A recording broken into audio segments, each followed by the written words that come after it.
Welcome to morning మన్నా. నేటి వాక్య దర్శనం కొరకు లేవియాకాండం 26వ అధ్యాయం 6వ వచనం.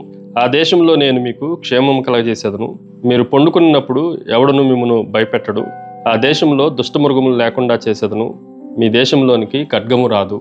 మరొకసారి దేవుడు ఇశ్రాయేల్ ప్రజలను ఐగుప్తు దేశంలో నుండి వాగ్దాన దేశంలోనికి నడిపించే ముందు అనేకమైన కట్టడలను, విధులను, అనేకమైన సంస్కరణలను దేవుడు ఇశ్రాయేల్ ప్రజలందరికీ బోధిస్తూ వచ్చారు. అంత మాత్రమే కాదు, మోషే నాయకత్వంలో దేవుడిచ్చిన కట్టడంలో ఒక శ్రేష్టమైన వాగ్దానంతో కూడిన వాక్య భాగము ఈ ఉదయకాల సమయంలో మనం ఆలోచించాల్సిన వాక్యం. ఇందులో నుండి 4 ప్రాముఖ్యమైన సత్యాలను మీకు జ్ఞాపకం చేస్తాను. నెంబర్ 1, కవెనెంట్ పీస్, నిబంధన సమాధానము. ఆ విషయాన్ని మనం జాగ్రత్తగా ఆలోచన చేస్తే, ఆ దేశములో నేను మీకు క్షేమము కలగజేసేదను. ఏ దేశము అనంటే వాగ్దాన దేశం, దేవుడు నిబంధన చేసిన దేశము. నిబంధన చేసిన దేశంలో దేవుడు మనకు సమాధానాన్ని, క్షేమాన్ని, భద్రతను అనుగ్రహిస్తానని దేవుడు వాగ్దానం చేస్తూ ఉన్నాడు. ఈరోజు మనం జాగ్రత్తగా ఆలోచన చేస్తే, బయట తుఫాన్లు ఎన్ని వచ్చినా ఒక శ్రేష్టమైన ఇంట్లో ఉన్నవారికి ఎటువంటి అలజడులు ఉండవో, జీవిత ప్రయాణంలో అనేకమైన భయంకరమైన పరిస్థితులు, అనానుకూల పరిస్థితులు ఉన్నప్పటికీ దేవుళ్ళలో ఉన్నవారికి, దేవుని నిబంధనలో ఉన్నవారికి, నిబంధనను అనుసరించే వారికి ఏ భయము ఉండదు, వారు క్షేమం కలిగి ఉంటారు అన్న సత్యాన్ని ఈ వాక్యంలో నుండి మనం గ్రహించాలి. రెండో విషయాన్ని మీకు జ్ఞాపకం చేస్తాను.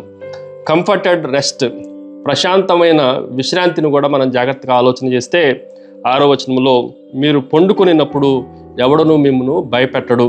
ఈ మాటను మనం జాగ్రత్తగా ఆలోచన చేస్తే, భయంకరమైన ఆందోళనలు, భయంకరమైన పరిస్థితుల మధ్య నెమ్మదిగా పండుకొనటం దేనికి సాదృశ్యంగా ఉంది అని మనం ఆలోచన చేస్తే, ప్రశాంతమైన విశ్రాంతిని దేవుడు మనకు అనుగ్రహిస్తూ ఉన్నాడు. మన చుట్టూ శత్రువులు ఉన్న, మన చుట్టూ ఖడ్గములో ఉన్న దుష్టులు ఉన్నప్పటికీ నెమ్మదితో మనం పండుకుంటున్నాం అంటే అర్థం ఏంటి అని అంటే, దేవుడు మనకు కలగజేస్తున్న ఆ కంఫర్ట్ని బట్టి ప్రభువుని మనం స్తుతించే వారంగా ఉండాలి. గొర్రెల కాపరులు వారు గొర్రెలను మేపే ఆ పచ్చిక బయలులో అవి నెమ్మదిగా పండుకుంటున్నాయి అంటే అర్థం ఏంటంటే, కాపరి చేతిలో దుడ్డికర్ర దండం ఉన్నట్లుగా దేవుడు మన చుట్టూ భద్రత వలయాన్ని అనుగ్రహించి మనకి నెమ్మదిగా పండుకునే అవకాశాన్ని దేవుడు ఇస్తున్నాడు అన్న సత్యాన్ని మనం గ్రహించాలి. 3వ విషయాన్ని మీకు జ్ఞాపకం చేస్తాను. కరేజియస్, ఎవడును మిమ్మును భయపెట్టడు.